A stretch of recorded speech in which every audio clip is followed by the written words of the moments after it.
Subscribe करिए हमारे channel target UP TET CTET को और बेल आइकन को दबाइए। हेलो फ्रेंड्स, मैं रेनू स्वागत करती हूँ आप सभी भावी अध्यापक एवं अध्यापिकाओं का आपके अपनी channel target UP TET CTET में। दोस्तों, पीएनपी की तरफ से आप लोग के एग्जाम का शेड्यूल जारी कर दिया गया, यानी कि आप लोग की डेट शीट जारी कर दी गई है। कौन कौन से सेमेस्टर के पेपर्स आप लोगों को देने हैं और जो बैक प्रशिक्षु हैं या जो बैक पास प्रशिक्षु हैं उनको किस सेमेस्टर की तैयारी करनी है और तैयारी कैसे करनी है जिससे आप लोग कम समय में बेहतर रिजल्ट लाएं। तो इस वीडियो को पूरा देखिएगा, किसको किस सेमेस्टर की तैयारी करनी है, सेकेंड सेमेस्टर की, थर्ड सेमेस्टर की या फोर्थ सेमेस्टर की। जब आप ये पूरा वीडियो देखोगे तभी आपको समझ में आएगा। दोस्तों, सबसे पहले यहाँ पर हम उन प्रशिक्षुओं की बात कर लेते हैं जिन प्रशिक्षुओं का बैक क्लियर हो गया है। तो बैक अगर क्लियर है आपका तो स्वाभाविक सी बात है कि आप लोगों को सीधे अब कौन से सेमेस्टर का एग्जाम देना है, आप लोगों को सीधे थर्ड सेमेस्टर के सारे पेपर देने हैं। अब ऐसे प्रशिक्षु जिनका एक बार फिर से बैक लग गया, यानी कि उनका बैक लगा था इंग्लिश में, उन्होंने इंग्लिश का पेपर दिया, एक बार फिर से इंग्लिश में बैक लग गया, तो ऐसी सिचुएशन में उन प्रशिक्षुओं को क्या करना है, उनको अपने इस विषय की तैयारी करनी है जिसमें उनका बैक लगा है और साथ ही साथ थर्ड सेमेस्टर के सारे पेपर की तैयारी करनी है। तो जो बैक पास प्रशिक्षु हैं उनको भी थर्ड सेमेस्टर के पूरे पेपर देने हैं, जिनका फिर से बैक लग गया है उनको भी थर्ड सेमेस्टर के सारे पेपर देने हैं, प्लस जिसमें फिर से बैक लगा है उस पेपर को देना है। अब ऐसे प्रशिक्षु जिनका फोर्थ सेमेस्टर में बैक लग गया, वो बहुत परेशान है, वो कह रहे हैं क्या मैम थर्ड सेमेस्टर के भी सारे पेपर देने होंगे?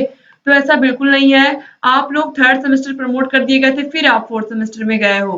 तो फोर्थ सेमेस्टर में आपको क्या करना है, फोर्थ सेमेस्टर में अगर आपका मैथ में बैक लगा है तो आपको केवल मैथ के पेपर की तैयारी करनी है, अगर इंग्लिश में लगा तो केवल इंग्लिश की तैयारी करनी है।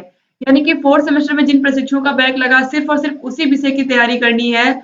और अगर आपका 3 सब्जेक्ट में बैक लग गया है, फोर्थ सेमेस्टर में अगर 3 सब्जेक्ट में बैक लग गया है, अगर 2 में बैक है तो केवल आप बैक पेपर दोगे।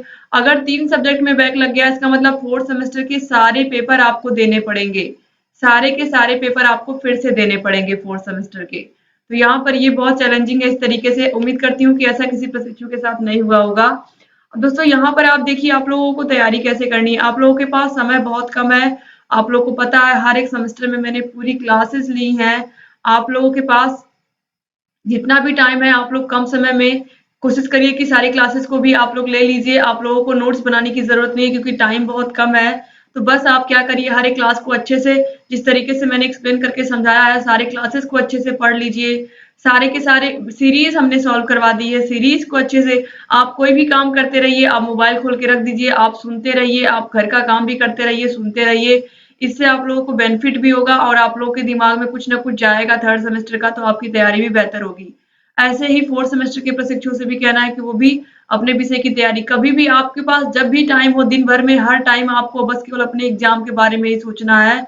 और जब आप केवल अपने एग्जाम के बारे में सोचोगे तभी आप अच्छे नंबर ला पाओगे, क्योंकि आगामी 9 फरवरी से ही स्टार्ट हो रहा है। तो पहले सेकेंड सेमेस्टर के पेपर होंगे, फिर थर्ड सेमेस्टर के और फिर लास्ट में फोर्थ सेमेस्टर के पेपर होंगे। तो इस तरीके से देखा जाए तो फोर्थ सेमेस्टर जो प्रशिक्षु फोर्थ का पेपर देंगे उनके पास 1 हफ्ते लगभग एक्स्ट्रा टाइम मिल रहा है उनको, लेकिन जिनको सेकंड और थर्ड देना है उनके पास उतना टाइम नहीं है। तो इसलिए आप लोग अपनी तैयारी अभी से करोगे तो आप लोगों को पता है कि डिस्क्रिप्शन बॉक्स, कमेंट बॉक्स में हमेशा हम सभी विषयों की लिंक दे देते हैं। तो इस वीडियो के नीचे भी डिस्क्रिप्शन बॉक्स, कमेंट बॉक्स में आपको सारे के सारे विषयों की लिंक मिल जाएगी। हर एक विषय को आपको देखना है, अपनी तैयारी को बेहतर बनाना है। अगर आप एग्जाम में वाकई में अच्छा नंबर लेकर के आना चाहते हैं तो सारे विषयों की तैयारी बेहतर करिए। और आप लोग के साथ हैं हम, लगातार आपके लिए हम भी मेहनत कर रहे हैं और करेंगे ताकि आप सभी लोगों का डीएलएड अच्छे से कंप्लीट हो। तो डिस्क्रिप्शन बॉक्स, कमेंट बॉक्स में आपको सभी के सभी विषयों की लिंक मिल जाएगी। सारे के सारे विषयों को हमने हैंड रिटन नोट्स में आप लोगों के लिए कंप्लीट किया है, तो सारे विषयों को देखिए और आपको अब ये समझ में आ गया होगा कि आप कौन सा सेमेस्टर किन प्रशिक्षुओं को पढ़ना है। एक बार फिर से मैं याद दिला दूं कि जो फोर्थ पास हो गए हैं फोर्थ सेमेस्टर में सिर्फ 1 या 2 सब्जेक्ट में जिसका बैक लगा है उनको केवल बैक का पेपर देना है फोर्थ सेमेस्टर का, वो थर्ड प्रमोट है, थर्ड के पेपर नहीं देने हैं उनको। और अगर 3 सब्जेक्ट में बैक लगा है तो फोर्थ सेमेस्टर के सारे पेपर देने होंगे ऐसे प्रशिक्षुओं को।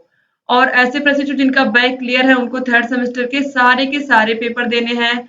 और जिनका बैक नहीं क्लियर है, जिनका बैक नहीं क्लियर है उनको क्या करना है, उनको सेकेंड सेमेस्टर के बैक का पेपर देना है और प्लस क्या करना है, प्लस थर्ड सेमेस्टर के सारे पेपर देने हैं। तो इस तरीके से आपको सारी चीजें क्लियर हो गई होंगी। आप लोग सारे विषयों को पढ़िए, अपनी तैयारी को बेहतर बनाइए और जहाँ कहीं कोई भी समस्या आ रही है हमसे बताते रहिए। एक बार फिर से आप सभी भाई बहनों का बहुत-बहुत शुक्रिया वीडियो को पूरा देखने के लिए। चैनल से बने रहिए, सारे वीडियोज़ को भी देखते रहिए, जहाँ कहीं कोई भी समस्या आए हमसे बताते रहिए। एक बार फिर से आप सभी का बहुत-बहुत धन्यवाद। आपको second semester, third semester, fourth semester के सभी विषयों की लिंक डिस्क्रिप्शन बॉक्स में मिल जाएगी। ऐसे चैनल से बने रहिए और यहाँ ऊपर आई बटन पर भी क्लिक करके आपको सारे वीडियोज़ की लिंक मिल जाएगी। एक बार फिर से आप सभी का बहुत-बहुत धन्यवाद वीडियो को पूरा देखने के लिए। जय हिंद दोस्तों।